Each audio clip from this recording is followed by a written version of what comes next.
Amahoro y'Imana mwese mutwumviriza, karibu cane mu mwaka w'2026. Mwarakoze kubandanya muturaba ku biganiro ca Niyo Star Mosaic Center, aho twabashiriyeko ibiganiro tuberekeza aho turiko turavuga ubutumwa mu gihugu ngaha ca Australia. Ariko vyabonekanye yuko hariho abantu basavye yuko twoshirako ikiganiro naco mu Kirundi, twoshirako ikiganiro kugira ngo tubabwire ubutumwa bwacu buhagaze kuki. Ikintu na cane cane tugomba gushikiriza ubutumwa abantu kugira ngo bamenye n'icahe.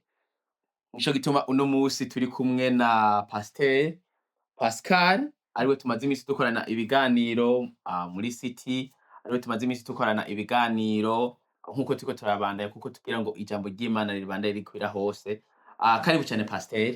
Murakoze cane. Karibu cane. Ego muhezagirwe cane. Reka ndamuhe umwanya kugira nawe ababwire uwo ari we, nkuko ndazi mwese benshi mwamaze kumwumva mu kiganiro Tera Intambwe.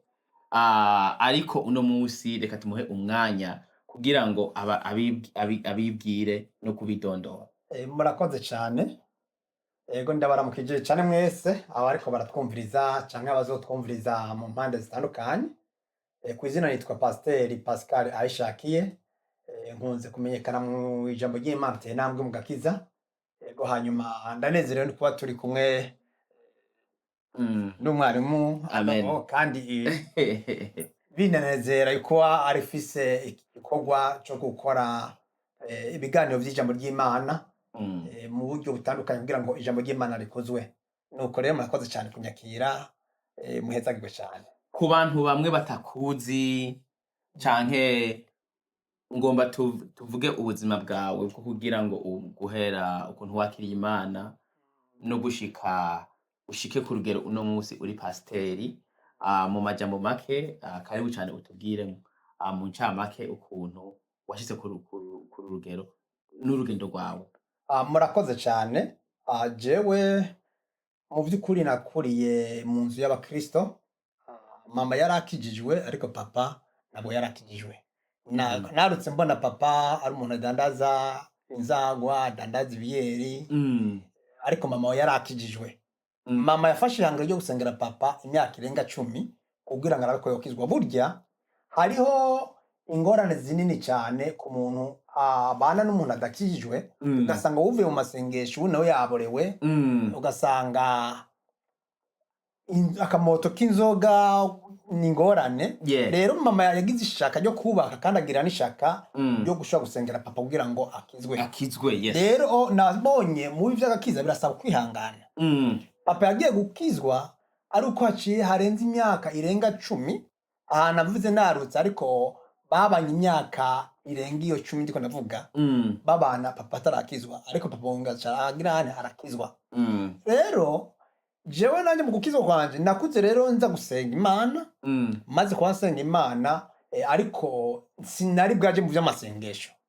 Hanyuma rero mu nyuma niho hagera igihe uwundi muntu yari mu ririmbyi arongoye ikwaya ambwira ati jewe ngaha ngiye kugira ngiye mu bikorwa vy'Imana.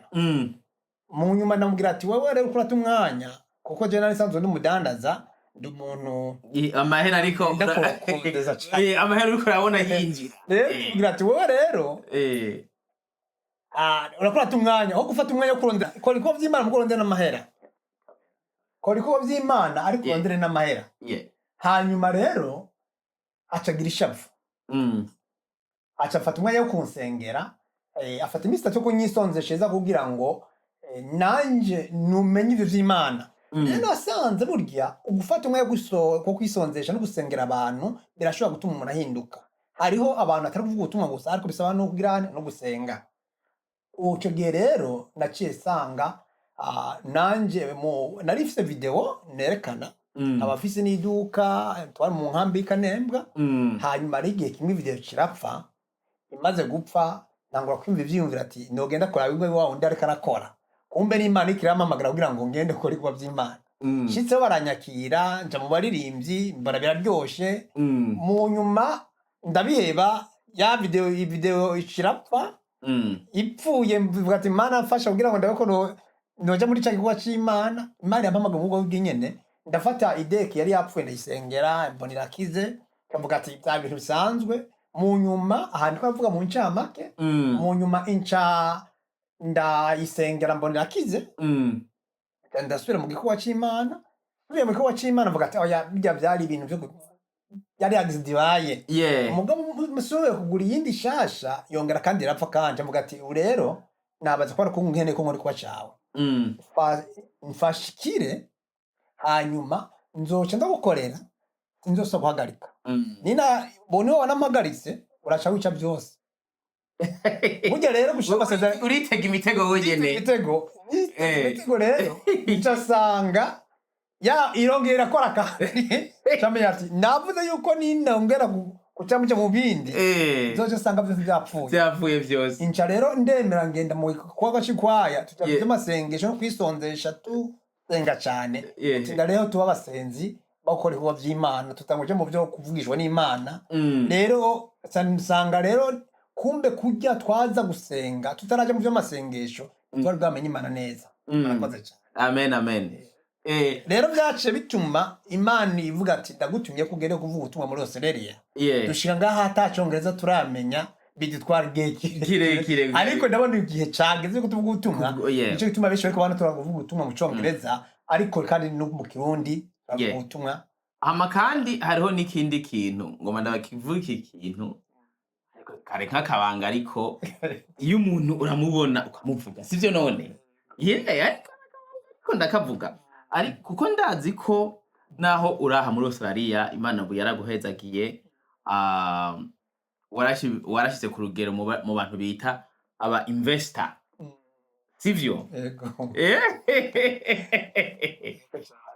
abo bita aba investor guys n'abantu ushobora ashobora kuguha amahera ku buryo ushobora kugira ngo ushyize ku rugero canke hariho n'abandi uha amahera kugira ngo bashobore kukugwiziriza amahera yawe.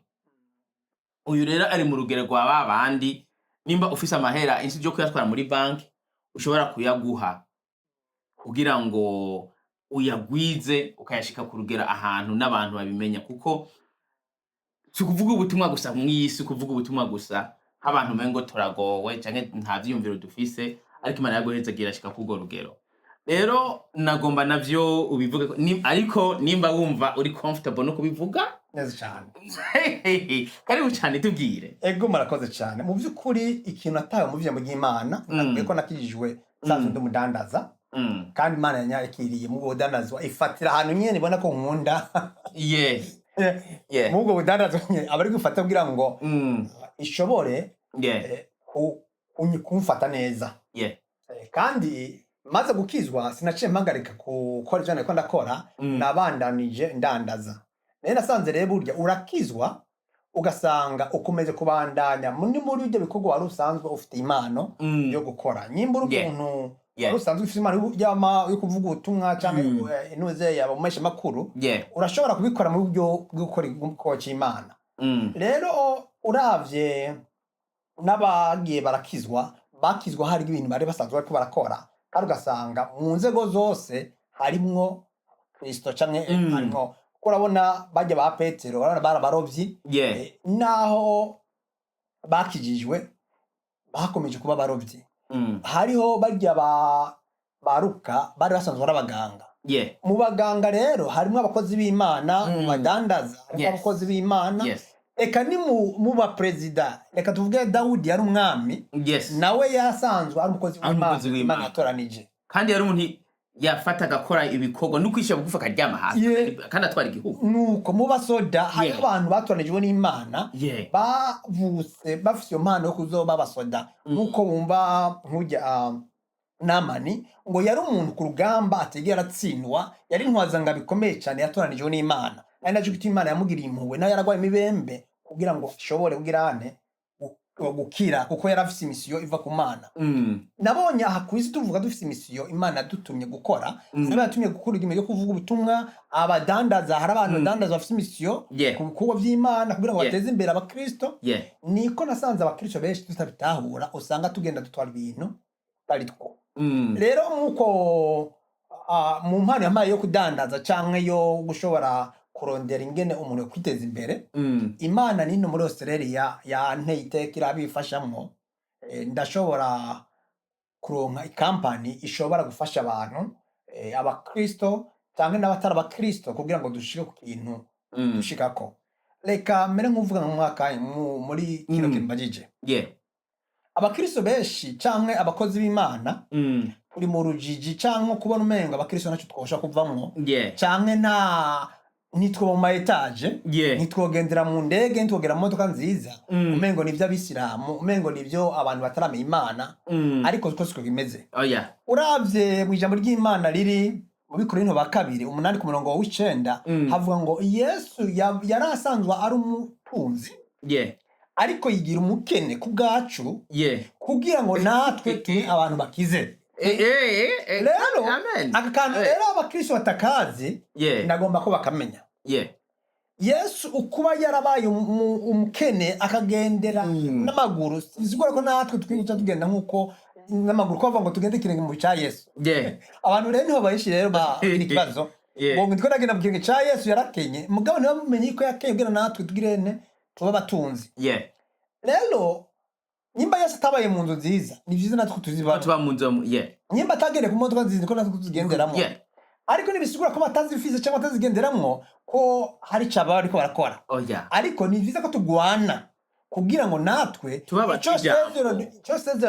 Yesu yadusezanije gishike. Ndavuze ati je nabaye umukene kugira ngo mutunge si byiza rero ko tusha tuguma tuba bakene natwe ko dutunga. Rero mu iyo nzira rero hari ugutunga no gukira. Iyo umuntu atunze ni ibyo abafise ashobora guhereza abana biwe akongera agafasha umuryango we ntahangayike cyane. Ariko ugukira naho ni bya bintu byosigira n'abana n'abuzukuruza. Ijambo ry'Imana mu migabo wa kabiri hatubwira yuko umuntu niyubaha Imana nayo izomuha icubahiro kandi ikongera ikamuha n'ubutunzi hamwe n'ubukire. Bivuga bibisura yuko iraguha ubutunzi ikaguha n'ubukire. Iyiguha ubutunzi uratunga ukaronka inzu bamwo ukaronka ibyo urya n'ibyo wambara hanyuma n'ibyo uzosigira abana bawe ni wapfa ibisigi. Rero iyo wubasha Imana ikintu cya mbere kubaha Imana. Umaze kubaha Imana rero nayo iragiranira kubahisha ikaguha ubutware haba mu buzi bwa leta haba no mu bukire gashobora guha ubutunzi ikongera ikagiha n'icubahiro muri byose. None rero novuga ati mu by'ukuri narose ngere shobora kugira kampani ifasha abakristo n'abatari abakristo kugira ngo bazane imitahe. Iyo umuntu azanye umutahe rero ndagerageza kumwungukira. Iyo amahera yamaze kubonekana nca ndaba umutahe yasizemwo kugira ngo ndamuhereze inyungu. Rero ndiko natanga amahera atari make mu by'ukuri kuko nkuko mara ameza gije nawe uhezagira abandi kandi hari n'abantu bagenda bavuga ngo hari n'abantu numvise bavuga ngo amahera utanga ngo ngira ngo sinzi ngo yakura we kabisa ngo uko ngutanga amahera ngo arenze ngo n'amabanki adashobora gutanga urumva. Mu by'ukuri ivyo bavuga urumva ivyo bavuga nivyo amahera rero natanga banki nisho kuyatanga kandi n'aba company menshi ntakunda gutanga kuko niko natanga 5% ku mutahe umuntu aba yatanze kira kwezi banki nayo iguha 5% umwaka wose 8-9% ku mwaka wose. Je ni kuvuga ndiko atanga 9% ni banki yaguha ni yahiga iyo nabonye company ni cyane itanga 7.5% iba yarengeye rero ngo yakubesheje kabisa. Mu bisanzwe je cyo ndakwandika nagerageza gufasha abantu kugira ngo natwe abakristo tugira dushika kuko nasanze burya nukugendera kuri Bibiliya sasa kuko tuzagere kuri Bibiliya ntidushobora kugira icyo dushikako kuko ituma abakristo benshi shora kugira icyo bishikeye mu by'ubutunzi. Twakuze twiga ko umenga umuntu yatunze kuja mu bw'ijuru ari ngorane nizuru ry'ushinge ninduka kwinja mu ry'ushinge abana no kwigisha amajambo kubari uraze reka ndaguciyemo pastor gatoya. Ingorane abantu benshi bagira ni nuko usanga n'uriko arakwigisha ijambo ry'Imana nawe nyene ntabwo yigeze aba mu buzima bwo kuvuga ngo ni bwa buzima bwa experience. Urumva nivyo nivuga ngo utanga ico ufise. Urumva kubera yakuze akenye ese twakuze urumva atanga ntashobora kukwigisha ngo ukuntu uza gushinga company, ntashobora kukwigisha ukuntu uza kugira ingorane, uza kubambe, uza kugira nti uza gutanguza kugira ngo witere imbere, kuko nawe nyene ntavyazi. Niyo ngorane niyo tubona amajambo y'Imana mu kwigisha, uco usanga batwigisha amajambo nkawe ko bavuga ngo umuntu ngo umutunzi ngo berawe ngo no kuja mwijuru. Bandanya ndaguciriye gato. Ego murakoze cyane. Oya byari bikenewe cyane mu bisanzwe. Iyo ngorane dufise mu bisanzwe ukaca usanga rero umuntu agomba kwigwa kure y'ubutunzi, akagomba kugenda n'amaguru, akagomba kwita ivy'Imana gusa, kandi abantu bageze dukomengo tugiye kuzopfa ejo. Ukazanga Yesu araje Yesu twagomba tumwiteguriye umwanya wari wo wose, ariko tumenye neza yuko turi ngaha mu isi kugira ngo dushobore kubaho, dushobore kurya, tunywe, twambare. Kuko ijambo ry'Imana rivuga ngo nuje nunezerwe. Ukiri muri mu migani muzeyi mu musozi ko bavuga ngo nuje unezerwe, wambare, wisige n'amavuta. Kandi ibyo ubikora n'inkomezi n'umwete, kuko utazi kuko nomara gupfa ngaha ukava muri mubiri ngo nta kindi kizoba gisigaye. Rero ngaha muri so turakorana n'umwete wose kugira ngo ivyo dukora byose turabe ko twofanikisha. Hanyuma ikindi naco twabayeho kutigishwa.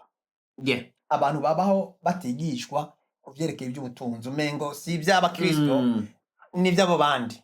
Ariko uravye yandi madini nk'ababisilamu barafise ukuntu bafashanya, ugasanga mu butunzi bwabo baza baraheza ko n'abana babo, bigatuma abo bana babo nabo basigirana ubutunzi bazoheraga n'abandi. Natwe abakristo hari ivyo twuza turabakarorero, kuko umuntu aba kwisi kugira ngo yige, tuze turiga natwe, tuze turafashanya kugira ngo tugice dushikako. Ubundi akutwenze ndiko nabwira abantu ati zana amahera tufashanye kugira aho dushika, kuko nabonye inzira. Hari ibintu bitandukanye usanga ndiko ndakora, ufite amakampani ndiko ndakora, kuko burya jewe ngendera kuri Bibiliya. Uravye Salomo yasavye Imana ubwenge, ntiyasavye ubutunzi. Kirazira ko umukristo uguma Imana mu butunzi, saba ubwenge kwanza, usabe no kumenya Imana uyuye. Ibindi navyo Imana iheza kugirana, kabiko irazi ko dukenye. Imana irazi ko dukeneye kwambara, irazi ko dukeneye kuba mu nzu nziza. Saba Imana gutahura no kumenya uko igomba. Hanyuma usaba Imana ubwenge, umaze gusaba Imana ubwenge, Imana izociguha ingene uronka ayo mahera kugira ushobore gufasha abandi. Amen. Haleluya cyane. Iyo ni topic nziza cyane. Rero mu majambo make hariho ikintu kimwe nagomba ndababwire, ntibisigura yuko ngo ivyo turiko turigisha ngo nuko ngo mwiruke mu mahera, ngo muhebe Imana, ngo ni kugira nte. Ariko hariho ikintu kimwe tugomba kubaga, ari urugero rumwe tugomba kubavanako kugira ngo tubashitse ku rundi rugero. Mu buzima tubayemwo, ikintu na cyane muzokwama muronka ku yicano ya Niyonsaba Mosaic Center niki, nuko kugira ngo ubeho ubuzima butagatifu kw'iyisi utegerezwa kugira balance, canke ku balance mu Kirundi ijambo nokoresha ryiza, kugira ngo uburinganire bw'ibintu bitatu. Icambere ubuzima bwawe kugira amagara meza, uko Bibiliya itubwira ngo turiki, ngo turi insengero za mpemu yera. Urumva utegerezwa urusengero rwa mpemu yo kurufata neza, ambara neza nkuko wavuze, kugira ngo uronke ivyo urya, ugasanga nukugira ngo ushike wishitse ahantu ushike kubugero rwawe wishifate neza, siyo kurya ibintu biza kukononera umubiri, n'ibindi byo kunywa amatabi, n'ibindi vy'inzoga bituma biza kukononera amariva. Nico gituma abakristo tuvuga ati ivyo bintu bisige hariya, uko uru rusengero rw'iki wa mpemu yera. Nico gituma ubuzima bwawe nabwo nyene buri très important. Ica kabiri, amahera. Utegerezwa kugira amahera kugira ngo usapoting abi wawe, usapoting umuryango, uko Bibiliya iratubwira ngo muri Timoteyo wa mbere 5 umurongo 8 haravuga ngo ubu umuntu ngo agirante ngo adashobora kugaburira umuryango wiwe ngo asumbwa n'abatizera. Haleluya. Icya gatatu hama ukagira ibyo ubuzima bw'iki bwo mwijuru, no kugira ngo ivyo bintu bitatu ntushobora kureka kimwe ngo ngurike mu kindi. Abakristo abenshi dufise pastor tugomba gukora kimwe, ugiye mu mahera agomba kuja mu mahera umutwe wose akibagira ivy'Imana, ugiye mu vy'Imana agaca agomba kugira ante kuja mu vy'Imana gusa akibagira kugaburira umuryango, ugasanga n'umuryango wagize ente. Urumva abandi nabo twaje tubona umengo hariho ibintu bimwe nk'umukristo utokora. Urumva nk'akarorero kuja muri gym, umva umengo je ndi umukristo soja muri gym. Nk'akarorero kugira investment n'ivyo bikorakora, akumva umengo nk'umuntu avuze nkawe ukora investment akabona ungana na barya bakina korokoro ndabeshe none ugasanga umengo angana nawe. None ikibazo rero ngoma ndakubaze, kubera iki twebwe abakristo benshi usanga umengo turakenye, tubayeho ubuzima umengo ntabwo twimariye, umengo n'ubuzima umengo ntaco dupfa dushitseko? Ni kubera ariko Bibiliya idutegeka kubaho, canke ni twebwe tutazi gukoresha ijambo ry'Imana, canke tutigishijwe kugira uko ijambo ry'Imana rivuga? Karibu cyane. Murakoze cyane ku kibazo mumbagije. Mu by'ukuri Imana ntigomba ko tubaho turabakene. Irazi ko turi ngaho kwisi. Kare bivuze ngo sinzobagira imirizo ahubwo nzobagira imitwe. Rero twega turi abantu b'abaganza bakwiye kuba mu bantu baganza. Naco gituma tukwiye kuhindura imyumvire canke ivyumviro twego bakristo, tukamenya yuko twego bakristo natwe tukwiye kuba mu bantu bo hejuru, turaba abantu bo hasi. Uravye aba Daniyeli mu kubaha Imana, Imana mu kubahemba yabahereza kuba abaganza. Kandi iyo umuntu aganza akaja kubana n'umwami, iyo umuntu aganza bituma ashobora guhindura ibintu bikomeye cyane. Byatumye ba Yozefu bose icyo novuga muri position yawe nukora ibikorwa vy'Imana kandi werekana ubukristo, bizotuma izina ry'Imana shigwa hejuru muri iyo position urimo. Nyimba umudandaza kora mu byo ukora, nukora ibihimba imbere y'Imana. Nituvuze ngo badandaza ngo bagenda kwacha batanga kudandaza inzoga, badandaza itabi, no. Ivyo ntivyemere ku mukristo. Kirazira yuko uri umukristo uza guhereza n'inzoga umuntu adakijiyo cyangwa ngo ugende mu kabari kudandaza nuze ngo naho ngo tazinywa mbikunda, cyangwa ngo je ngo ngomba gutunga ingece ngira kabari. Oya, hari ivyo abakristo bakwiye gukora. Ariko nukuraba ivyo hesha Imana icubahiro kugira ngo tushobore kubikora, hanyuma natubwire ico dushika ko dufasha imiryango yacu. Rero uko abantu abakristo benshi rero dukena canke ugasanga abana bacu bakomeza kuba mu bukene, nuko twigisha nabi kenshi na kenshi. Ico ni kimwe. Iki naco Bibiliya twitahura nabi. Dusoma kuvyo tugomba ariko ntidusoma ngo dutahure ibirivuga iki. Kuko muri biri kuraraba ivuga ingene Imana irahera icubahiro abantu abayikorera. Amen. Uravye Aburahamu yamubwiye ati va mu muryango wawe ugende iyo nzokwereka. Yarafite kwizera. Uravye Aburahamu uravye mu Itanguriro 13 umurongo wa 2 harakwereka ubutunzi yarafise. Yarafise amazahabu, yarafise amasiliva, yarafise ibintu byinshi bitandukanye, igamiya n'ibindi n'incoreke n'abamukorera. Kandi icyo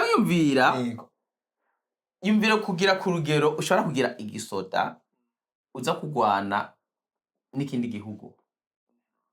Kuko wibuke ko Abraham nkukuvuze igihe bamutwaye Loti yatwaye igisoda cyo ntiyagiye kusaba ngo umwami ngo mpabasoda, no, yatwaye yumva ushika ahantu ugira igisoda cyawe ushobora kugwana n'ikindi gihugu, ubu umuntu akomeye kandi yahezagiwe.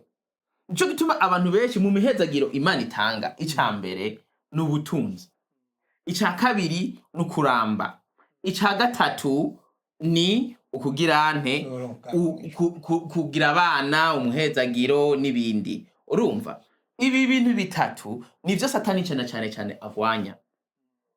Urumva agorondera nturambe, arondera ntutera imbere, ego cyangwa kugwaniriza mu bibondo. Ibi bintu bitatu nivyo Satani atugwanyirizako. ego ugeze ngaho nyenereye niho abantu badatahurira intambara turi mu buryo bw'umwemo. Nico gituma rero icano mvuga ko uzokwigisha abantu benshi, kubera yuko abantu benshi hari ibyo badatahura ariko bazotahura byinshi muri ino cano, kuko tuzokwigisha kuvyerekeye agakiza niki, umuntu akizwa gute, umuntu ukizwa agahe bitabi gusa n'inzoga canke akizwa gute. Tukagenda rero umuntu amaze gukizwa ntibikwiye ko ashobora kudandaza, ntibikwiye ko ashobora kubandanya akora ivyo yarakora. Pastor ashobora kuja muri gym, cyane ashobora kuja muri ico naco doga kukashi usanga abo fase bagwaye isukari bavyibushe badashobora kugira siporo ngo no bandiko rakora cyane ngo yakora ico rero ugasanga rero ukomengo kugendera mu modoka umengo nukwishima no bwibone kubera ngo ubwishime wishima nabuzo rwa mu mwijo ahanaze nkawe wambaye nk'aka gakoti wambaye abantu bakakona bakavuga ngo nubwishime yuko abantu ariko ngo kandi kakubereka kabisa mfatira kunuzeye ngo Yobu yari gutunze ngo kandi yarubaha Imana yarambara impuzu z'inyambara abami yari gutunze kandi yambara impuzu z'inyambara abami ariko yaguma yiyubara ngo ntakora icyaha asengera n'abana biwe kugira ngo nabo nyimba baba bacume ku Mana kugira ngo Imana ibababarire kugira ngo ubutunzi bwiwe bukomeze kubandana. Icyo wavuze nico rero Satani ntaryoherwa n'umukristo atunga. Nico gituma ubonye uriko ararondera vyanga senga Imana kuko ntabwo ari ubugombe bw'Imana. Kuko Satani hari intambara two turagwana ahantu twazi. Hariho imwe mu bizo mu kirere. Hari imwe mu bizo ngaha ku isi, hakaba n'imwe mu mbi zo mu kuzimu. Izo mu kirere nizitangira amasengesho yacu mu byo dusaba kugira ngo Imana twishure. Satani nico gituma rero icano mvuga ko uzokwigisha abantu benshi, kubera yuko abantu benshi hari ibyo badatahura ariko bazotahura byinshi muri ino cano, kuko tuzokwigisha kuvyerekeye agakiza niki, umuntu akizwa gute, umuntu ukizwa agahe bitabi gusa n'inzoga canke akizwa gute. Tukagenda rero umuntu amaze gukizwa ntibikwiye ko ashobora kudandaza, ntibikwiye ko ashobora kubandanya akora ivyo yarakora. Pastor ashobora kuja muri gym, cyane ashobora kuja muri ico naco doga kukashi usanga abo fase bagwaye isukari bavyibushe badashobora kugira siporo ngo no bandiko rakora cyane ngo yakora ico rero ugasanga rero ukomengo kugendera mu modoka umengo nukwishima no bwibone kubera ngo ubwishime wishima nabuzo rwa mu mwijo ahanaze nkawe wambaye nk'aka gakoti wambaye abantu bakakona bakavuga ngo nubwishime yuko abantu ariko ngo kandi kakubereka kabisa mfatira kunuzeye ngo Yobu yari gutunze ngo kandi yarubaha Imana yarambara impuzu z'inyambara abami yari gutunze kandi yambara impuzu z'inyambara abami ariko yaguma yiyubara ngo ntakora icyaha asengera n'abana biwe kugira ngo nabo nyimba baba bacume ku Mana kugira ngo Imana ibababarire kugira ngo ubutunzi bwiwe bukomeze kubandana. Icyo wavuze nico rero Satani ntaryoherwa n'umukristo atunga.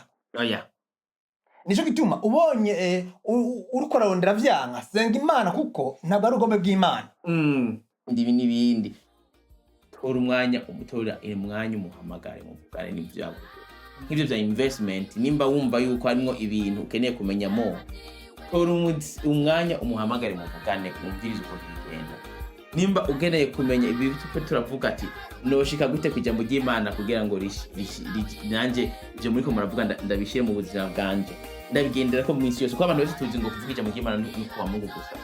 Tora inamba uhamagare, tora na ugenda kuri comment wandike, hama natwe tuzogufasha mu byo dushoboye byose.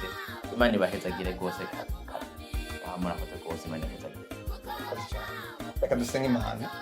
Turagushima data buja ugira neza, izina ryawe nishirwe hejuru umwanya nk'ubu duhaye Mana. uri mu bikorwa byawe kugira ngo ijambo ryawe rikuzwe, kandi databuja tubwire aho tuvuye ke ahandi hantu dutere intambwe mu kiza kawe Mana. Databuja ugira neza, ijambo ryawe rivuga ngo iyo Samura akiri umwana ngo byo kuba Samura ntacyo biba bimaze Mana. Databuja turagomba kugira ngo Yesu Kristo tumenye ivyo twarazwe nawe, tumenye ivyo twasezeranywe, kugira ngo databuja ugira neza ube mu gakiza kawe, hanyuma kandi no muri inosi kandi tugire ijambo n'ubushobozi kugira ngo uhoraho ntidukengerwe n'ab'isi. Mw'izina rya Yesu Kristo turasabye kugira ngo uhoraho abazokumva kino kiganiro baze batahure icyo twavuga icyo ari cyo, hanyuma ubwira kandi abazocumva bumve gukizwa, bumve yuko Yesu Kristo kuba mu gakiza ari ibintu byiza, atari ibintu bisanzwe, ariko Yesu kuba mu gakiza naho abari kumukijwe, abari kumwe nawe, kandi ari we utanga byose nk'uko waye Salomo, ariko natwe ab'isi ushobora kudugabira uzokoze Mesiya. Nuko ndasaba impunezagiro abantu so bazokumva kino kiganiro, hanyuma databuja n'utarakiza azoshobora gukizwa, kandi ubwiza bwawe bukomeze kubana natwe mu izina rya Yesu. Amen. Amen. Murakoze cyane. Namwe murakoze gose, Imana ibahezagire gose.